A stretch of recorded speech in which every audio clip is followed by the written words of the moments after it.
अरे सुबह हो गई क्या? रुको मैं इन दोनों को भी जगा देती हूँ। अरे तुम दोनों घोड़े बेचकर सोना बंद करो और जल्दी उठो, सुबह हो गई है।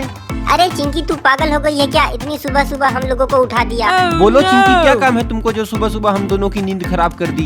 अरे तुम दोनों भूल गए क्या? आज हम लोग कहीं जाने वाले हैं। अरे चिंकी साफ साफ बताओ तुम क्या कहना चाहती हो? कहाँ पर जाने वाले हैं हम लोग? अरे तुम दोनों भूल गए क्या? आज हम लोग ऑटो रिक्शा खरीदने जाने वाले हैं। अरे हाँ चिंकी, मैं तो इस बात को भूल ही गया था। आज तो हम लोग ऑटो रिक्शा खरीदने जाने वाले हैं। तो अब देर किस बात की? चलो हम सब ऑटो रिक्शा खरीदने चलते हैं। हम लोग ऑटो रिक्शा खरीदने तो निकल गए, लेकिन तुम लोगों को पता है ऑटो रिक्शा कहाँ पर मिलता है? हाँ चिंकी की यह बात भी सही है, मुझे नहीं पता ऑटो रिक्शा कहाँ पर मिलता है। अरे तुम लोग टेंशन मत लो, मुझे पता है ऑटो रिक्शा कहाँ पर मिलता है। कहाँ पर मिलता है ऑटो रिक्शा? बाबू जरा मुझे भी तो बताओ। चिंकी और चिंटू मेरे साथ चलो, मैं तुम लोगों को दिखाता हूँ ऑटो रिक्शा कहाँ पर मिलता है। चलो चिंकी, हम लोग बाबू के साथ ही चलते हैं, देखते हैं बाबू हम लोगों को कहाँ पर ले जाता है।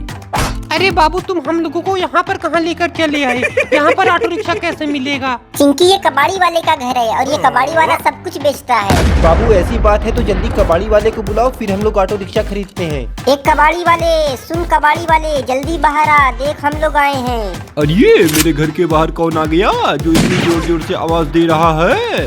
अरे कबाड़ी ये हम लोग हैं, तुम्हारे पास कुछ सामान लेने आए हैं। अरे बच्चों, तुम लोगों को मुझसे क्या सामान चाहिए जल्दी बताओ। कबाड़ी वाले हम लोग तुम्हारे पास ऑटो रिक्शा खरीदने आए हैं। अरे बच्चों, तुम लोग ऑटो रिक्शा का क्या करोगे? ऑटो रिक्शा का तुम लोगों को क्या काम है? कबाड़ी वाले हम लोग ऑटो रिक्शा को खरीद कर उस ऑटो रिक्शा से हर जगह घूमने जाएंगे। बच्चों मैं तुम्हें ऑटो रिक्शा तो दे दूंगा, लेकिन तुम लोगों को पता है ऑटो रिक्शा कितने रुपए का आता है?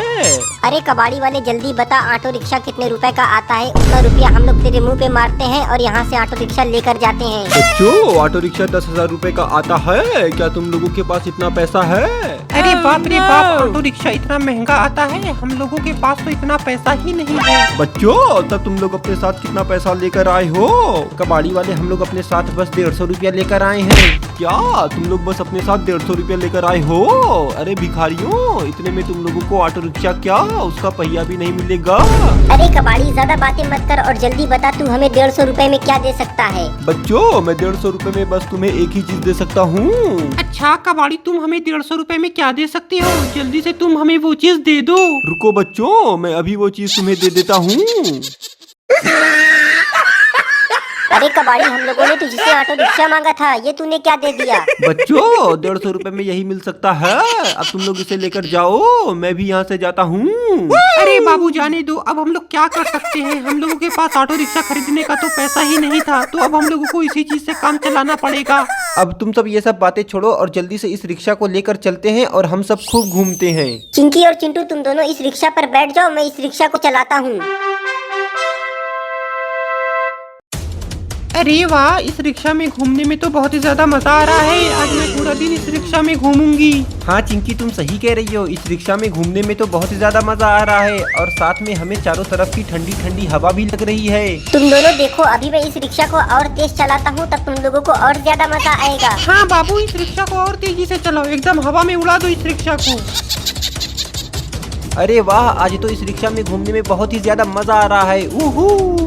अरे बाबू सामने देखो, वहाँ पर हाथी सो रहा है, जल्दी से रिक्शा की ब्रेक लगाओ। अरे चिंकी, मैं रिक्शा का ब्रेक तो लगा रहा हूँ, लेकिन रिक्शा रुक ही नहीं रहा है। लगता है कबाड़ी ने हम लोगों को खराब रिक्शा दे दिया है, इसका तो ब्रेक ही फेल है। अरे बाबू तुम ये क्या बोल रहे हो? रिक्शे का ब्रेक फेल है, अब क्या होगा? होगा क्या चिंटू, हम लोग मारे जाएंगे और क्या। Oh no! अरे बाप रे बाप, बहुत दर्द हो रहा है रे, मेरी तो कमर ही टूट गई दादा। आज तो इस कबाड़ी की वजह से हम लोगों की जान ही चली जाती।